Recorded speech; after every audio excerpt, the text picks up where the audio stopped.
Welcome. It has just gone 7 p.m. Eastern Standard Time, Wednesday, the 23rd of November, and you are watching episode 69 of Regional Wrap. Regional Wrap, providing an insight on the issues affecting regional Australia and giving a voice to regional residents. My name is Bill Bates, and joining me on this episode, seeding the development of far north Queensland, is my guest, Sonja Johnson. Sonja is the CEO of Regional Development Australia, Tropical North, and is an economic development leader who drives diverse ideas, strategies, resources, and budgets, and unifies them to make things happen. With over 20 years' experience in managing healthcare projects, destination brands, and the economic capability to develop programs in Australia and the Middle East. As Chief Executive Officer of Regional Development Australia Tropical North, her role encompasses strategic planning, high-level stakeholder engagement, relationships management, with an oversight of large-scale infrastructure feasibility studies and business cases for far north Queensland region. Sonja holds a Bachelor of Business degree from the University of Queensland and a postgraduate qualification in International Development from Royal Melbourne Institute of Technology. She's a certified project management professional member of the Institute of Managers and Leaders of Australia and New Zealand, certified Australian Development and graduate of the Australian Institute of Company Directors. Welcome, Sonja. Evening, Bill. Delighted to be here. Thank you for coming on. Your time's really appreciated. If we could just start off with a bit of your background, your history through general life and your work experience and leading up to where you are today and your current position in Cairns. Sure. Thanks so much, Bill. So I am a local actually by birth. So I was born in Mareeba in the Tablelands, lived in Dumbula until I was about 6. So one of the old tobacco farming families. Indeed, my family was on a share farmer as part of the DeLacy family. So we had a piece of land on that property. And then we moved down to Bundaberg and did some more horticulture and agriculture there, moved off to Perth for about 18 months and then settled in Brisbane. So from Brisbane, I did my undergraduate Bachelor of Business in Hospitality Management through UQ at Gatton, and then sort of moved around a bit. Ended up in Sydney for about 18 months after finishing my degree and being in Port Douglas. So I arrived at the Sheridan Mirage in Port Douglas using my degree just after Skase had fled the country. So that was an interesting period. And then we head down to Sydney for about a year and then moved across to Adelaide for about 12 years and worked in everything from sort of tourism. So I started my career in tourism in terms of brand destination management. Working on domestic marketing campaigns for South Australia. Did some time in the lotteries category, working for SA Lotteries. So I fondly remember taking the little lotto balls every Wednesday night to the Channel 7 studio to do the SA Lotto draw, and then spent some time in international education. So delivered the first sort of consumer campaign in Vietnam and China for Adelaide as an international student destination. That was great. I mean, we delivered some really good figures in terms of those markets. And then I sort of spent a decade in brand and marketing comms and really wanted to do something new, and always had an interest in international development. And although not necessarily aligned, I ended up getting a role in Dubai to do some feasibility studies for the Emirates Foundation, which is sponsored under one of the sheikhs in Abu Dhabi. And we had about 7 different projects, but my company that I work for did feasibilities for 4 of those projects. And then I came back to Australia, and the company that I did the feasibility studies for said, hey, would you be interested in coming back and delivering these pilot projects? And they were interesting things. They were things like, delivering leadership camps, residential leadership camps for young Emirati women, which, if you know the culture in Islam, they don't leave their father or their brother, if whatever the male guardian is, to go away overnight. So that was interesting. And things like grade 9 work experience, you know, in this country, not an issue. Over there, never done it before. So there were some interesting things. So I said, yes, please. So I went across to Abu Dhabi and spent about 2.5 years there, and then came back to Australia. I worked on the welfare reform trial in Cape York, came back to Cairns.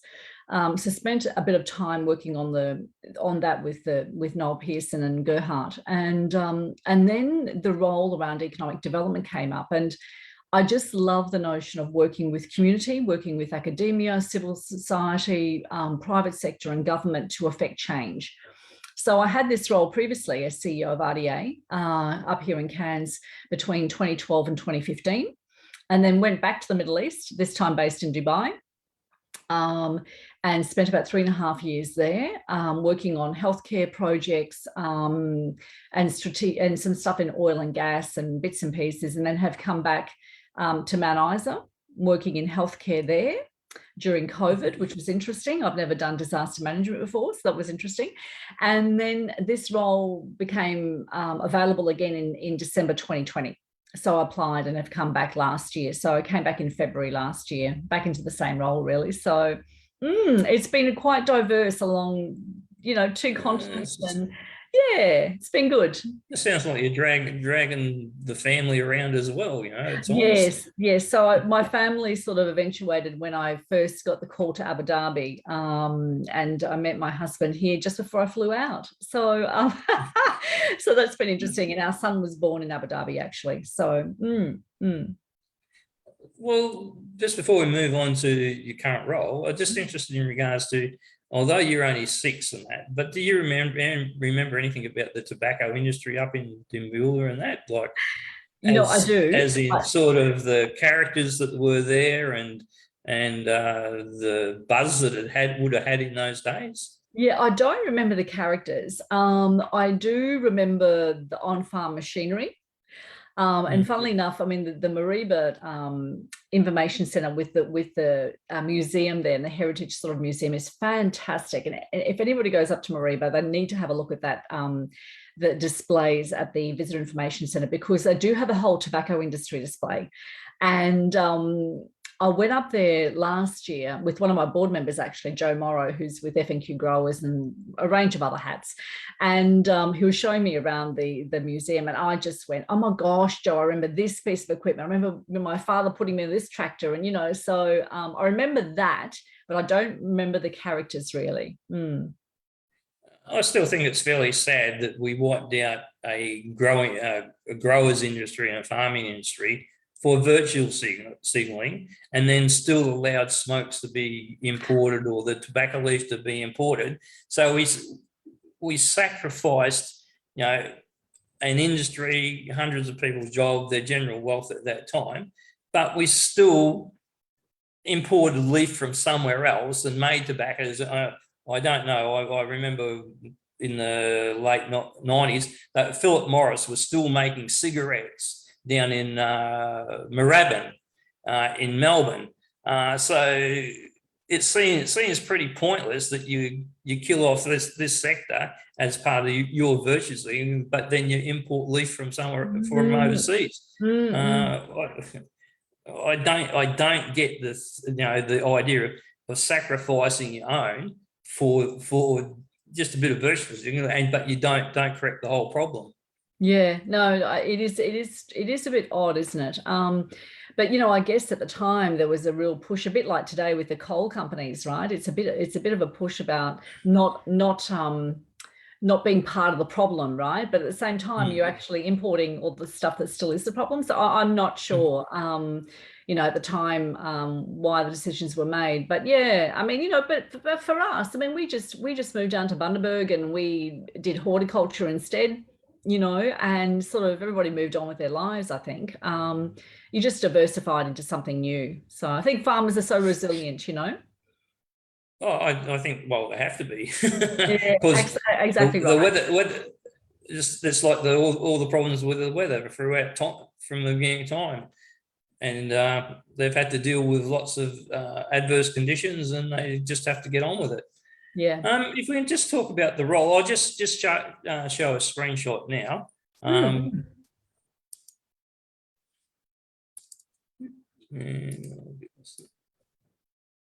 This is your current organisation. Who we are, Regional Development Australia Tropical North provides regional leadership to drive the development of appropriate infrastructure and industry to strengthen far north Queensland.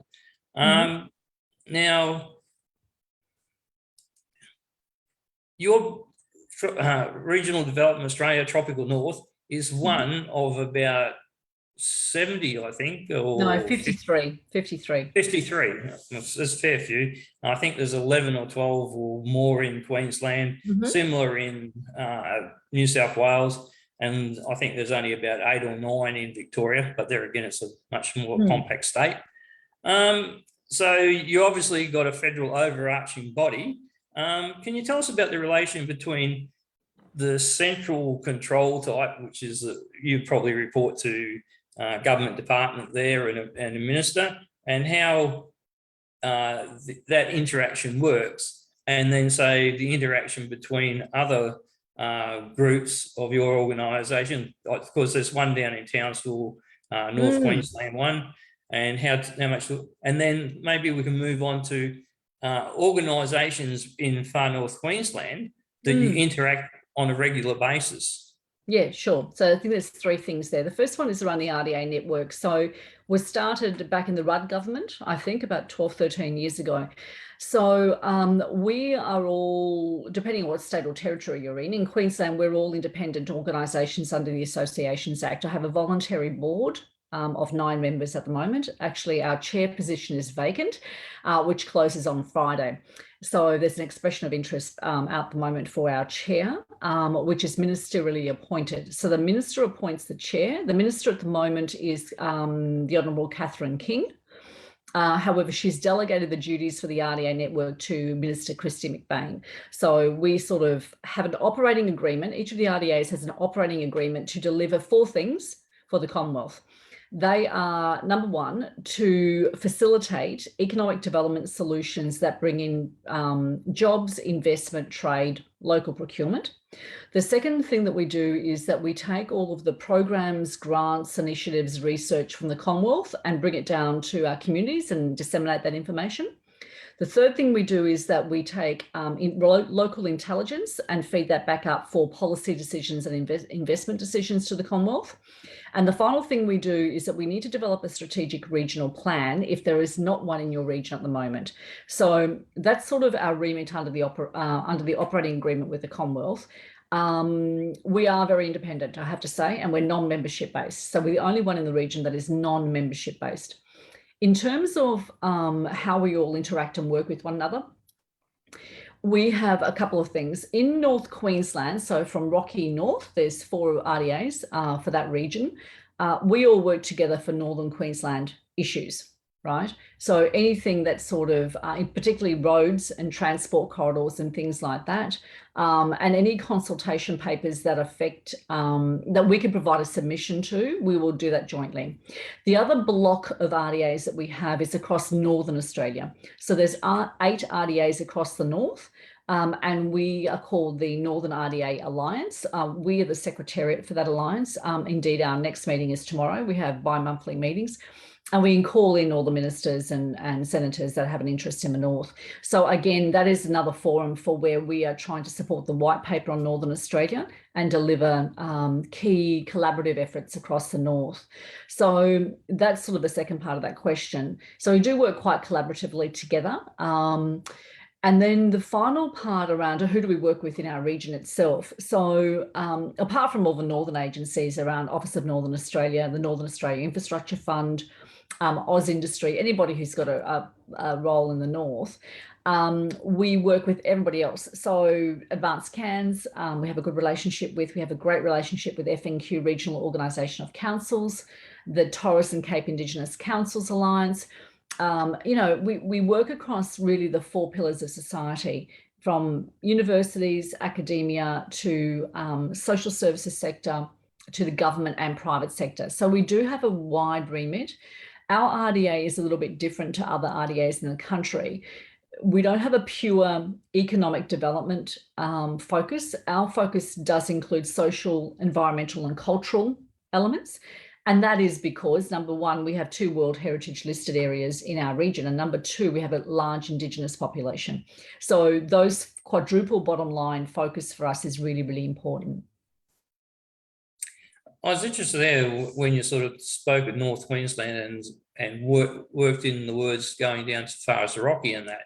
So Rocky is typically central Queensland, but if you look at the Northern Australia Infrastructure Fund, their maps actually include Gladstone, Rocky, and then all the way out to the South Australian border. So So it's very interesting to me that the Commonwealth has defined Northern Australia and basically given us a map of Northern Australia.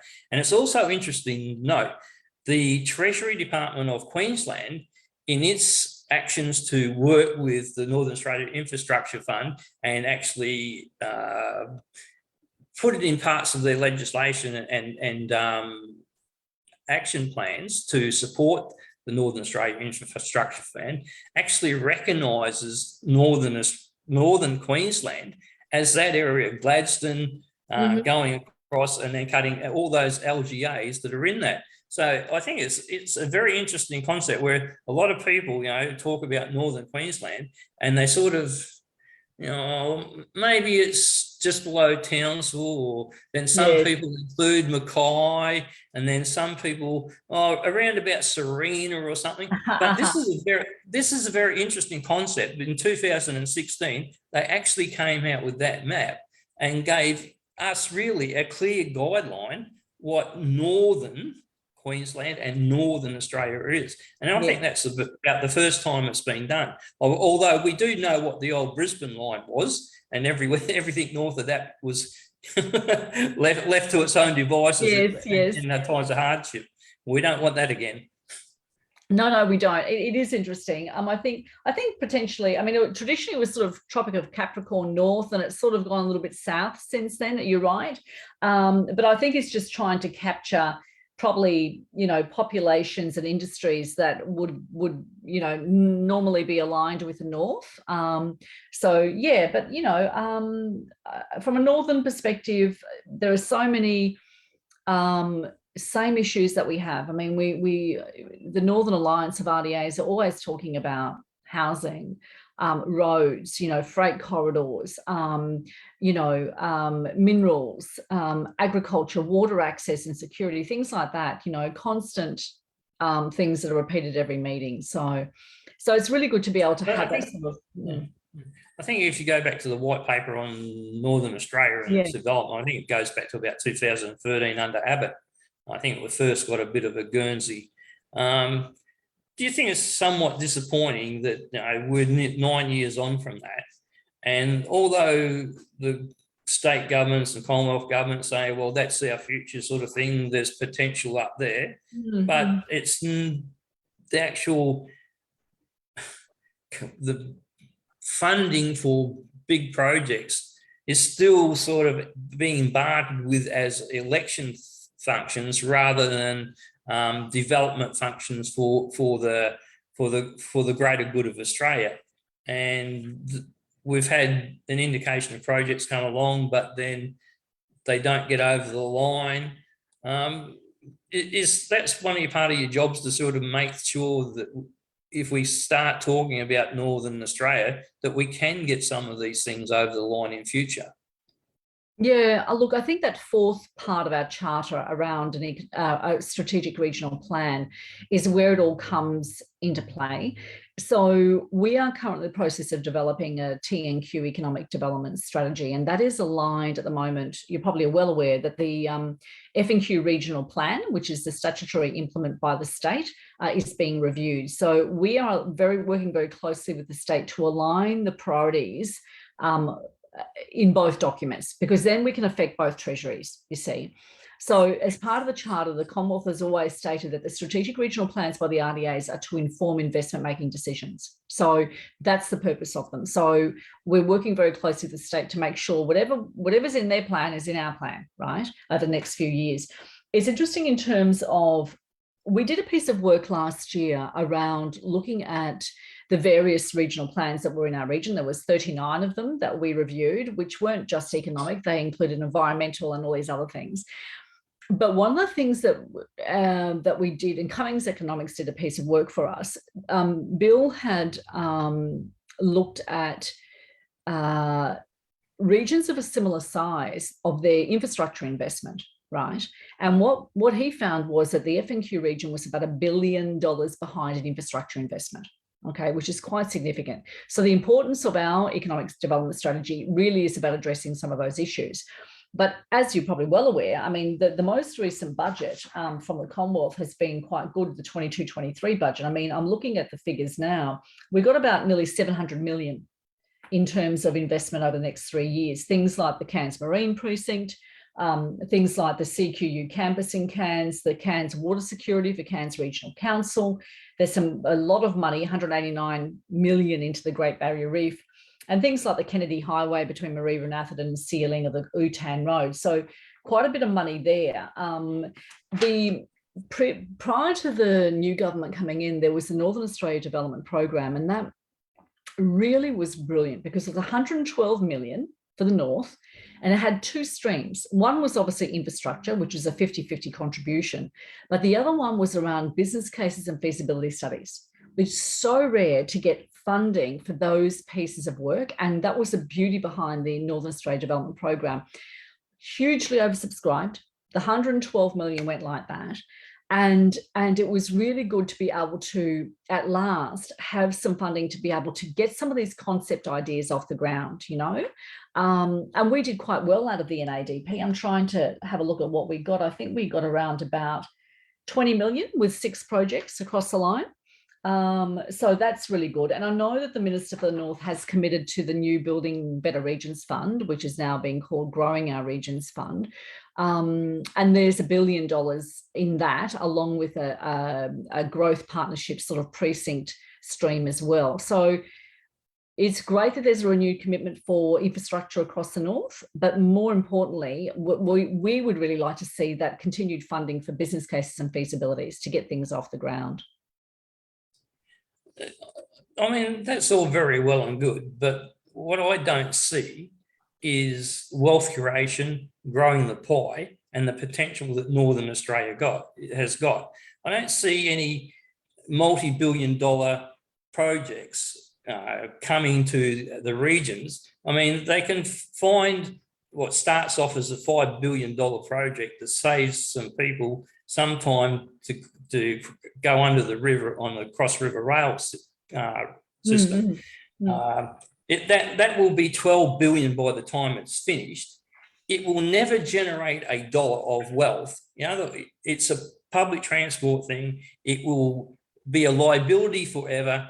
The people who travel on it, every journey is subsidised by the taxpayer. Like I say, it doesn't generate one bit of piece of wealth other than during construction for some people in regards to who got the contracts. Now, if you spent $5 billion in Northern Australia and just built the Paranda Range and a couple of dams, all those things will create wealth and actually grow the pie. And we don't see any of this visionary thing that was supposed to come from the original white paper coming up here and actually being delivered. You know, we're talking about these little projects here and these little projects there. And I'm still a little bit worried in regards to the Commonwealth doing these sort of things with, you know, this sort of level. And it's something that the state government's not doing. It's not pulling its weight. The state government should be doing this small potatoes thing, and the Commonwealth should be locking on to wealth creation projects, $1 billion projects. And I just I think somewhere along the line, the federation's got a little bit mixed up in what their job is, you know. And I just expect a little bit more from the state government in organising the development of its state, and we're part of that state, that region, and we're the areas that can grow wealth. Building something, an infrastructure thing in Brisbane doesn't generate wealth. Spending the equivalent money here can create a lot of wealth. And it's interesting that even up here, like, and I'd like to talk about the Lakelands irrigation project, that has potential from a relatively small investment on the scale I'm talking about, but to actually grow wealth, create more land for agriculture. And not only that, people like Sean Jackson up in Lakelands and the Ibsen family actually coming out and with innovative ideas and to get new markets for Australia. Yeah. No, I agree. In terms of, I was going to say, in terms of transformative projects which grow wealth, Lakeland is certainly one of them. I'm trying to pull up the irrigation scheme so you can have a look at it. But the other one is obviously the Commonwealth does do some heavy lifting in terms of the Cape York Regional Package, which is the sealing of the Peninsula Developmental Road. So we're currently in stage 2. RDA is the joint chair of that. Indeed, it was stage 1 started when I was last in this role back in 2014. So that in itself, you know, huge opportunities for Indigenous populations in the north, in Cape York in particular. But let me just share a screen, Bill, with you if I can. Just bear with me. I'll just pull up the Peninsula Development Road. So the Lakeland scheme. Okay, you can see that? Yep. So Lakelands. So this is a $10 million detailed business case in Southern Cape York for Lakeland. So the strategic business case was done, I think completed in 2019. It looked at 4 options for addressing water security and more water in Lakeland. So there's huge demand for the produce coming out of Lakeland, not enough water to meet the demand. So they looked at aggregating on-farm dams, not enough reliability to do that, and not enough water capture. The second one was looking at the East Normanby, and the West Normanby was the third one. Both of those are Great Barrier Reef catchment sort of draining into the GBR. So they weren't, and also there was other issues around just cost efficiencies to get the water to the farmland. The fourth option was the Palmer River. That was the most feasible, which is we're now in the detailed business case stage. We are nearly complete. We intend to deliver that detailed business case in the next couple of months to the state. So the draft has been delivered, working on the final. So as you can see here, this is the inundation area on the Palmer. So it's currently the reference design is a 205,000 megalitre dam on the Palmer. There is a 12-kilometre transfer tunnel to the Lakeland area, and there's 2 reticulation arms, one up towards sort of Cooktown and one out along the PDR to Lakeland. To Laura, sorry. So all of that yellow soils that you can see there, I don't know if I can move that. All of that yellow soil you can see there is class A and B soil. So the best soil you can get for ag. We are delivering gravity-fed water through the tunnel, so no pumping required, and it's delivered 40 PSI to the farm gate. All of those nodes there are to particular landholders in Lakeland. Out along here, at this final node point here, there is an option for a second alternative larger scheme, which is a 296 gigalitre option, which takes the water out to Crocodile Station, which is a Indigenous held land out there. So there's an opportunity to grow that sort of wealth out there as well. Huge opportunities for Indigenous populations in Cape York with this. So currently only about 20% of the cleared land, there's 8,000 hectares cleared, only 20% is irrigated. So once you add water, I mean, we'll see huge difference in Lakeland in terms of wealth generation, job creation. Obviously, post-construction will be massive. Lakeland currently has a population, according to the last census, including all the workers, around 700. We're looking at probably about 2,000 to 3,000 people in Lakeland. So in terms of the makeup of Cook Shire itself, we'll see a real shift in terms of population areas within Cook. I think working with the Cook Shire Council, they still see Cooktown as that heritage tourism destination, and then Lakeland will be more of a service centre. You get manufacturing in there, not only ag, you'll get, maybe even tourism coming off that dam, real opportunities for growth there. So yeah, only 20% irrigated at the moment, which is about 1,800 hectares. It'll irrigate up to about 17,500 hectares in total once it's done. I think the issue in a lot of cases is just add water, Yes, correct. Just add water, Correct. and things happen. But it's the last thing, on the schedule of things to do. And I mean, I've talked to Bill Cummings, and I've heard the stories about the Linga Dam and stuff like that, and the provisions of the cost benefit analysis and what they want as a return, and over what ridiculously short periods, for the money. I mean, really, people need to take a bit of a leaf out of history books. I mean, I come from West Australia. Now, in 1890, West Australia only just becomes self-governing colony. Now, within 4 years, John Forrest convinced the Parliament to borrow £2.5 million. Now, £2.5 million in 1890 is equivalent to $40 billion. Oh, wow! And they had less than 50,000 people in the state to pay that down over time. Now, that money was put into building 2 dams, the Mundaring and Darling Dam, 4 big pump stations, and a line out to Kalgoorlie. Here we are 100 odd years later, and Kalgoorlie is still pumping out minerals, not only just gold, but nickel and other metals, has delivered, I don't know how many billions of dollars to the state and the Commonwealth, and to entrepreneurs and miners and things like that. Now, did they sit down and do a cost benefit analysis in regards to, we're going to spend the equivalent of $40 billion, and well, we might not get, but so we won't build it? Give us a break. I mean, if a colony of 50,000 people can spend that sort of money in those sort of days, and then they had to build the dams by hand and all those sort of things. Now we've got technology, and we can't even rake up, say, $20 billion to build, flood, waterproof the whole eastern coast. And that, to me, sort of irritates me in regards to that we have no visionary leaders anymore. Yeah, I mean, I think what we're hearing out of the Commonwealth, the Australian government, is that there is a real desire to work with the Queensland government around water storage.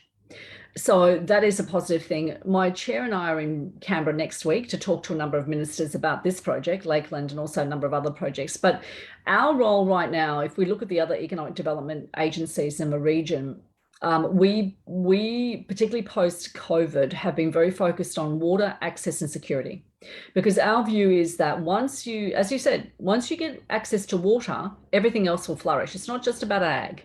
You get tourism, you get education, you get all of those other industries that happen, and then you'll get a whole proliferation of small to medium-sized businesses that are the allied service sector, right? So everybody sort of wins as soon as you get, as you say, unleash water. I think there's probably a general understanding by both levels of government that new water will not come from the south. It's exhausted. So they know that it will come from the north. There's about $2 billion in the fund at the moment in the next 3 years for water, is my understanding. The Lakeland project is like any other dam. It's going to cost, $1.5 billion, something like that. But what we do know is that if it's treated like any other dam in Queensland, where the majority of the CapEx is funded by state and federal governments as a grant, the per megalitre price for water is around mid-range for what's being charged in Queensland at the moment. So it's a very viable scheme.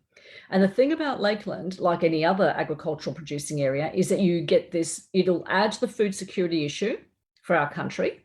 It is about, export and all of that. But more importantly, it is about geopolitical issues that we're facing at the moment, and how do we secure our food supply? So Lakeland really supports that. And, combined with Mareeba, Dimbula, Tablelands sort of agricultural, horticultural area, we're a powerhouse if we really can get Lakeland across the line.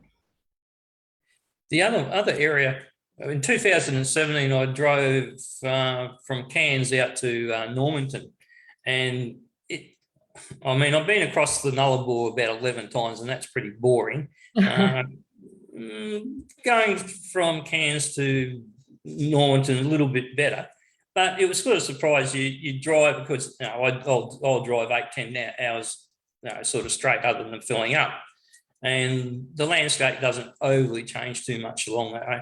But it's just surprising, then all of a sudden you hit this great big green patch, and you're going, and that's the Gilbert River. Yes. And that's the irrigation. There's all these mango trees, and you just think, well, isn't that wonderful that, you're out here in the middle of nowhere, and no disrespect to the people who live out there, but you are living in the middle of nowhere. But the potential of those sort of things is amazing. And now that's another area you're involved in, is the Etheridge Shire. Yes, it is, with working with the Mayor and CEO at Etheridge. So the Etheridge Agriculture and Irrigation Precinct is quite an interesting project, because it does, again, it's about water. It's about access to water. There's a lot of water in the Gilbert, okay? The problem is that we need to find innovative solutions to get the water from the water source to the class A and B soil, right? But in addition to that, there's issues which we're probably well aware of around, clearing of trees and things. So under the Vegetation Management Act, there are a number of sort of challenges in working through that act in order to clear trees and clear land. So the Etheridge Ag Precinct is around the Shire, loosely is the boundary, and about taking a regional approach to planning approvals for landholders in that Shire from an EPBC Act, Vegetation Management Act, Native Title, whatever it is, and working with the Office of the Coordinator General at state level to put in place a protocol for, de-risking investment in the Shire. So at the moment, an individual landholder will spend sometimes hundreds of thousands of dollars trying to go through the approvals process, sometimes not getting very far up the approvals process. So this is about taking an opt-in approach, looking at it at a bi-regional level for the Shire, and saying, okay, if we said that there was going to be a maximum of 0.5% of the bioregion cleared, right? What does that look like? Well, it looks like 100,000 hectares of dry land cropping and 50,000 hectares of irrigated cropping, okay, which is significant. So then we say, okay, well, out of the Coordinator General, what protocols will be put in place in terms of, if you want to opt in to this precinct idea, here's all the things you'll need to meet, right? There's a checklist. This is layman's terms. There's a checklist. The checklist is, okay, you need to be carbon neutral by year 5. You can only clear X amount of your land. You'll need to have a joint venture with the Indigenous parties if you're doing a cotton gin, feeding lot, whatever capital infrastructure on land. So there's a list, whatever that list might look like. At least then the landholders know with certainty what they're signing up for. If they sign up to all of those things and go, yes, yes, yes, tick, tick, tick, they will get automatic approval for the tree clearing, for the access to water, whatever. So the project is really, it's quite a complex project, working with both state and federal governments to try and work through the various planning regimes. But we believe that when we did at the back of a napkin sort of calculation on sorghum, cotton, cattle, at the moment, I think off the top of my head, the figures at the moment without the water is around about, don't quote me, I can't remember now. It's in the low sort of 100 millions. When you add the water for about, 50,000 hectares of irrigated cropping, you'll get up to about 860 million per year contribution to the GRP, to our gross regional product. So it's substantial. It goes from about 100 to 200 million up to 860 million. So we have socialise the concept with both state and federal governments. And now we're continuing that process. So have been working with Shire around, speaking to landholders. We presented earlier this year at the Georgetown Ag Forum. And there was real genuine sort of excitement around the concept, because it is about de-risking investment, right? Because if we can find, and we're not suggesting damming the Gilbert, right? What we're saying is, if you've got a water source here and you've got a piece of land here, what's the most efficient way to get the water from here to here? It might be a weir, it might be bed sands, it might be whatever, turkey nest, I don't know. But it'll be a different solution for each of the landholders. But we're taking a regional approach. And as part of that regional approach, you've got 2 bioregions, and we also have 2 native title determined parties in there. It's about a regional Indigenous land use agreement. So all of the work will be done so that all the landholders have to do is opt in and go, and they can get sort of that automatic approval if they sign up to agreeing to whatever the protocols are. That's all very interesting, and it sounds like, you know, a lot of people up here are doing a lot of work in that, but it's still maybe I'm just naive of that, but gee whiz, I thought a state government and a minister for development and regions, all that, he wants to, his charter should be to grow the pie for the people of Queensland. And he should be, you know, driving projects, finding projects that create wealth, create employment, and make sure the investment gets there, and the groundwork and legislation is in place so people can get on and do it, not have 10,000 roadblocks put up with them. And I mean, I was here in 2017 when they were talking about the Vegetation Management Act. And to me, I think it looked like just a method to bastardize the system against farmers and growers. But that's just my opinion. But it was an opinion of a lot of people on the land. And the other thing was that it was a concept that came out, and the policy was basically written by people from the Australian conservation movement. It was basically in their charter, and they basically drafted it. Now, when the government went and did the consultations, I think there were 700 odd submissions, and there was 20 or 30 public meetings and consultations and that, but not one word of that act was changed to take into account all the information was provided. And it sometimes is a little bit annoying that things are already made up in their minds in Brisbane, how the regions are going to operate. And it doesn't matter how detrimental or what burdens it places on us. Do you think we should, the politicians' political side and the bureaucracy side should be more focused on, well, let's create wealth, and let's pick some major projects, and make sure the small projects that are out there get the Guernsey that they need. Do you think actually get enough help from the state government politicians and the federal government politicians at times?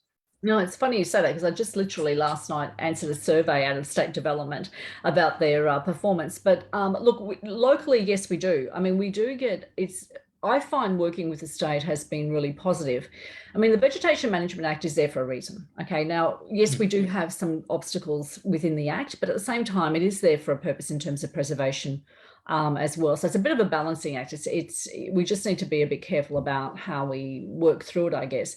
But in terms of support from the state and the feds, I've always found our dealings with both levels of government have been really transparent, useful, and offering support and advice in terms of how to navigate. So you know, I think it's always a challenge. I mean, living in Australia, where we have such a fabulous sort of ecosystem and native flora and fauna, where you've got to try and balance it with development, right? And obviously quite pertinent for Northern Australia. So I think, yes, can be a challenge, but at the same time, understand the need for being a bit careful. I mean, you know, our wet tropics area, for example, I mean, is so important in terms of our tourism industry. Not only its ecological value, but you know, I think that both levels of government are very, very happy to engage, and will always take the feedback and we always try and give them some solutions, in terms of what potentially could change from a policy perspective. So they've always been open to that. My interactions with them have been that way. So yeah. Well, I also think like the heritage listing is for the wet tropics and that people just, you talk about any development, the first thing they run, you can't do anything in the wet tropics and that. Well, if you go back and have I have a copy of the document signed off by Graham Richardson, and to get it listed, and it's an interesting document in regards to, it's not a very complicated document. It's relatively small in content. More than half of it is made up with photographs of pieces of wildlife, fauna and bird life. And then when you go to look at it didn't actually have a map of the area. What it had is about 17 pages of plotting points for lots, and that basically determined what comprised of the area. Now, it's 9,000 square kilometres, and and a lot of that is not pristine or not even remotely wet tropics. Some of that area is dry vegetation, eucalyptus, just general thing. And yes, there are slots along it, and yes, it is broadly covered by, yes, it's the wet tropics. It rains as a tropical area over most of that landscape. But I think it's got a mystique about it that it shouldn't. And also the act's got a bit of a mystique. It's like talking about the Kuranda Range Road. And a lot of people say, well, you can't put a new road through there because it's heritage list and that. Well, the heritage listing never was intended to stop development. What you had to do, and there's methodology in there, to do modifications, to do development within that area. And once a year, a government can put in a modification to the thing and say, we've got to change the land use because we want to get from A to B and make it safe for our people and an economic channel. And you're not going to get knocked back. You're not going to deregister and take away your heritage listing. It's just got to change the scope for one particular part. So I think it's a lot of people balk at things like the heritage listing, and they don't need to. Yeah, sure. No, I hear what you're saying. I think, the key to obviously the land use planning is the reason we can't really progress some work on the Kuranda Range at the moment is because the FNQ regional plan, the current plan sort of doesn't give us that scope. It's good to 2051. The road's good to 2051. You mean the capacity of the TMR, the most recent TMR study? Yeah. Yeah, I think we'd all debate that a little bit. But for me, it's from an economic development perspective, it's like, well, if we stopped and looked at what if we expanded, if Etheridge comes off, Lakeland comes off, you're expanding, I mean, the state's spending about $3 million across 3 sort of water assessment areas, one of which is tablelands, right?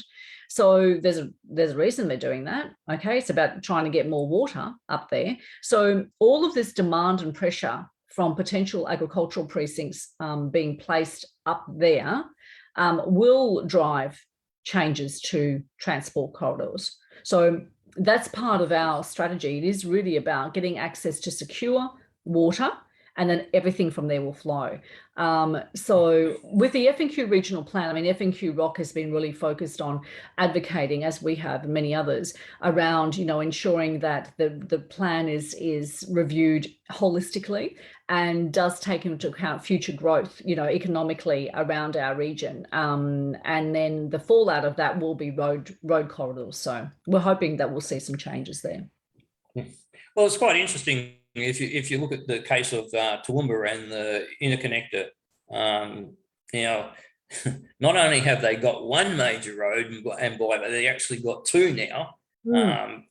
And I mean, and that in no small way is owed to the Wagners, right?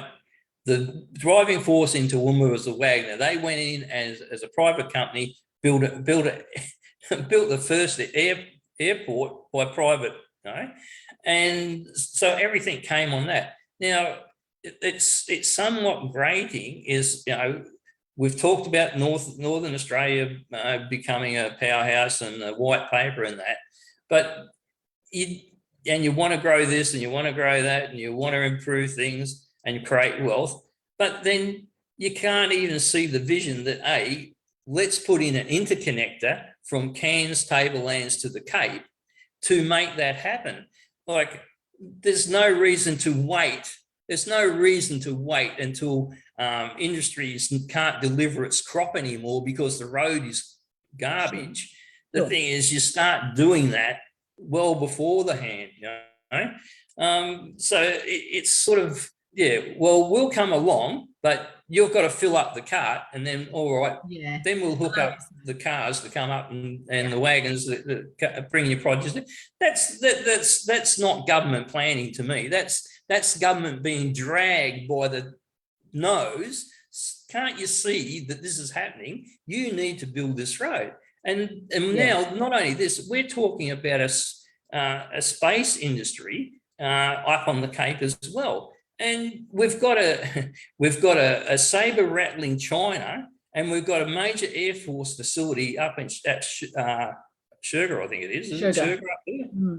Well, up near Weipa. And for God's sake, you should have a main road going up there so military can get up there and back as they need to. Where's your whole priority? Where's your strategic plan? And that worries me, that governments are not seen to be in.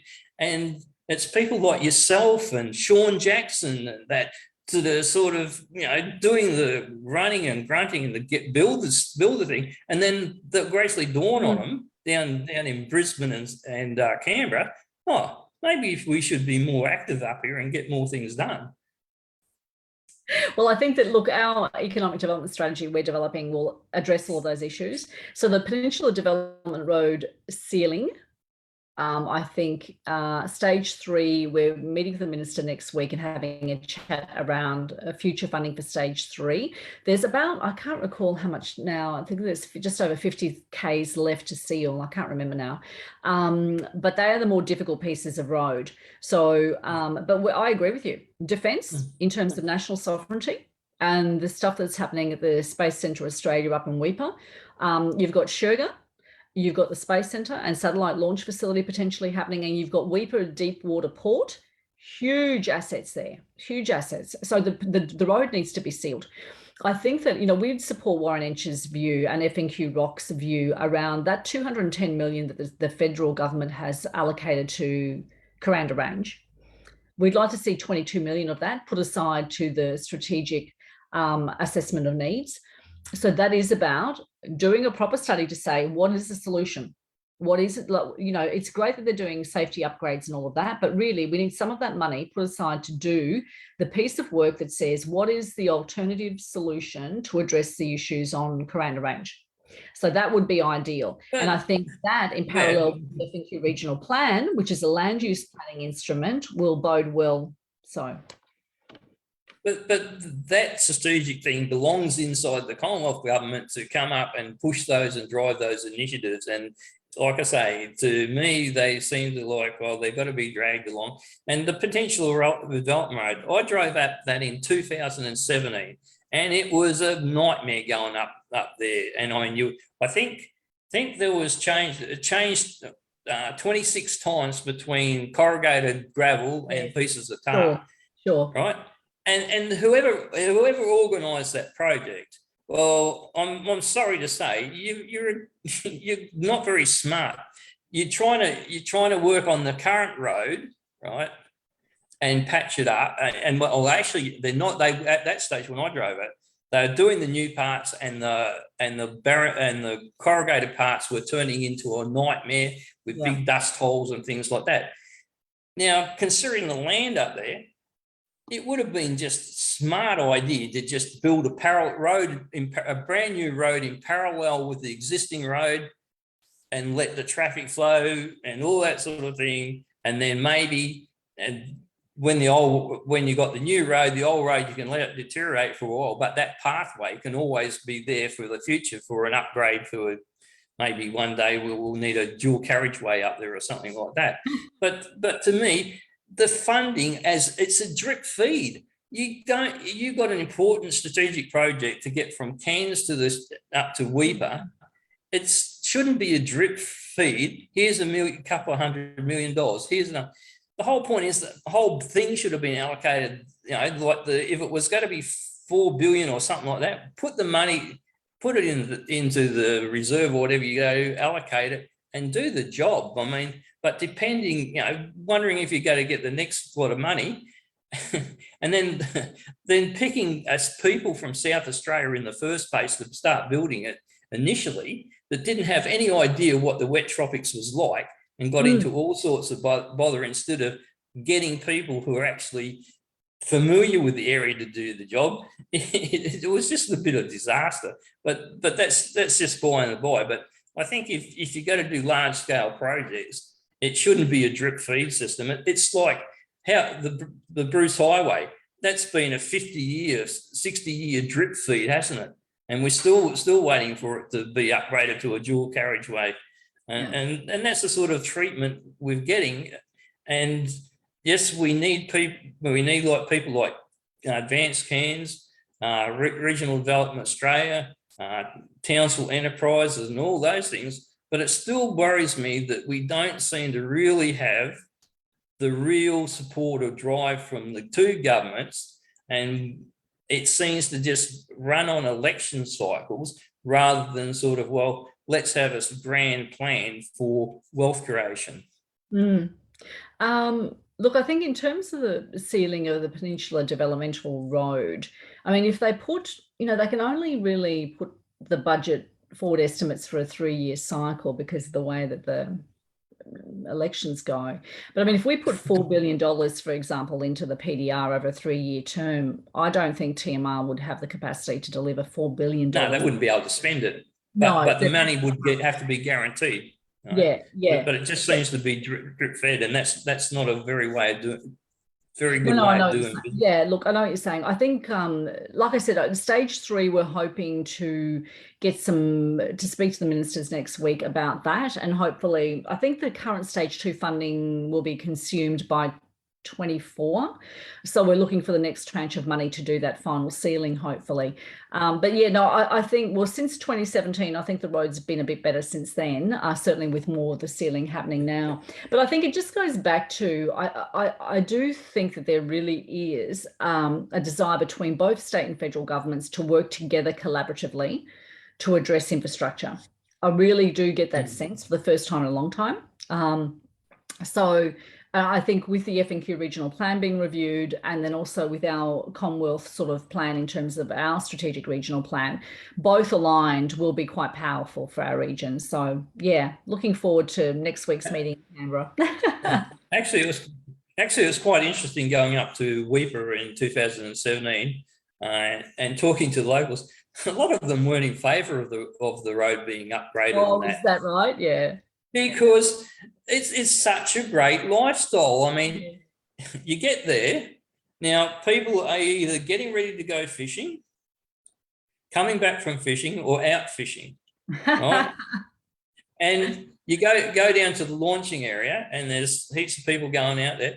And the last thing is they don't want more people coming up and clogging their fishing grounds. So it was quite interesting. And not only that, they think, well, at the moment it's a bit hard to get here. People will come in, fly in and visit and things like that. But as soon as you've got a good road, you get all the riffraff coming up. You get all these hippies and that. It was quite interesting. No, we'd rather just leave it the way it is. It's strange. It's strange, isn't it? It's with people how they want things to improve, but they want to make things stay the same the good things stay the same for themselves, sort of thing. Human nature, I think. Yeah, but it's quite interesting, the human aspect of a lot of these projects. There's people who want to get on with the job.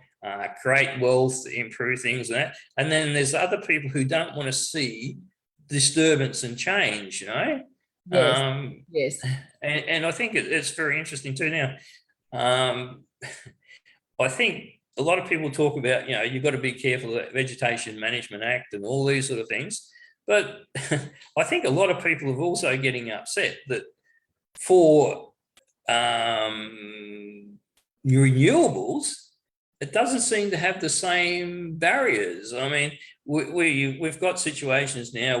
We've had the test site of Windy Hill, and then we had Emerald wind farm, and now Caban's getting built, and then Chilumban's got to come along later. And a lot of people see the fast tracking of these projects as a bit contrary to all the efforts to stop logging and all those sort of things in the area up on the tablelands. So it's quite interesting as we go forward, especially from here. I think from here to Townsville, there's got to be quite a few big wind projects going down there. And so I think that will test out the hypocrisy in regards to the Land Management Act and sort of conservation things in regards to for one rule for a time. And now that we've got climate change as a priority and meeting net zero as a priority, that some things may be a little bit different in the land management sort of side of things. Yeah, I'm not sure, but I mean, we'll have to wait and see, I guess. But certainly the state's $62 billion energy plan would suggest that there really is a focus on renewables, as you've just highlighted. So I don't know, we'll just have to wait and see, I guess.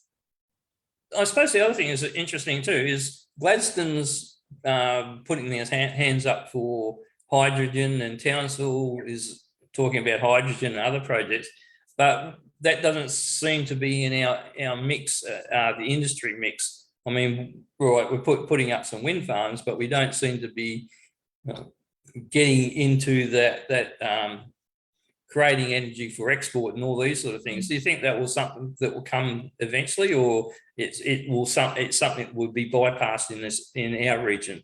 It's funny you said that, because literally we are actually driving a bit of a hydrogen cluster in our region. So we're sort of working on that at the moment. So last week we did have a meeting with some key industry people and government people about the future of hydrogen and demand and how do we move this forward and develop an industry cluster. So we're working with H2Q, the industry cluster for Queensland. So in answer to your question, there is some low-hanging fruit. Agriculture, in particular, transport, as we know, and the other one is also the reef fleet. So there is a bit of a project at the moment with the AMTO, which is the Australian Marine Park Tourism Operators Group. 95% of their members are Great Barrier Reef boats. They are looking at pitching for some money, and they're quite close to hopefully receiving that, to do a bit of a feasibility around an audit of the reef fleet, because they're all different boats, they're all different engine types, they're completely different. But it's not just that, it's about licensing of the vessels and the people who drive these boats. They won't be able to, if they convert to hydrogen, there's all the licensing issues. So it's about finding out feasibility wise, which of the engines are the most, the quickest to convert, and what are the regulatory and licensing things that need to happen. So the reef fleet really is one that I think has some potential, but we are working with industry to try and do some work around hydrogen. We will never be Gladstone, right? But it is about understanding, particularly urea and nitrogen fertilizers and how that works with hydrogen, because our ag sector uses a lot of that.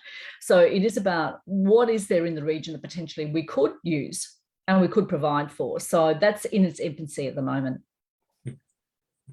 Well, all I can say about hydrogen is just remember the Hindenburg. Oh no, everybody says that to me. I know. I just don't think a lot of people have got an actual technical grasp on the intricacies of hydrogen and the problems of maintaining lines and things like that. And we have a bad history right across the world with poor maintenance and that's one system you cannot have poor maintenance on whatsoever.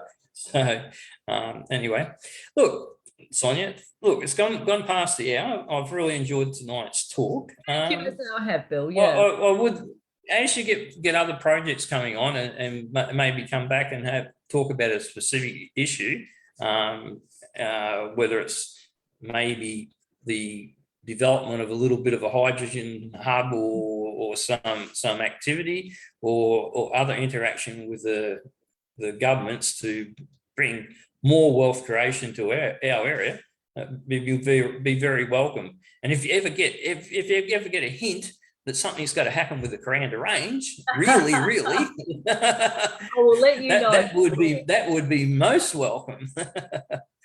If you could just stay on the line. Again, thanks for coming along tonight. I'll introduce next week's guest. Sure. And have a quick chat to you off air. Yeah, thanks so much, Bill. Thanks, Sonja. Yeah, thank you. If you enjoyed tonight's episode, please like, share, and subscribe to our Facebook channel. And you can also subscribe to our YouTube channel. Now, next week's guest will be Malcolm Roberts, and he'll be talking about renewables and are we on our road to perdition? Because we're going to spend a lot of money to replace very little of our the cost of our coal and that. We're going to spend about 10, 15 times the amount of money that we would spend on coal generators over the coming years. So please join me for that conversation, and we'll see you then. Thanks very much.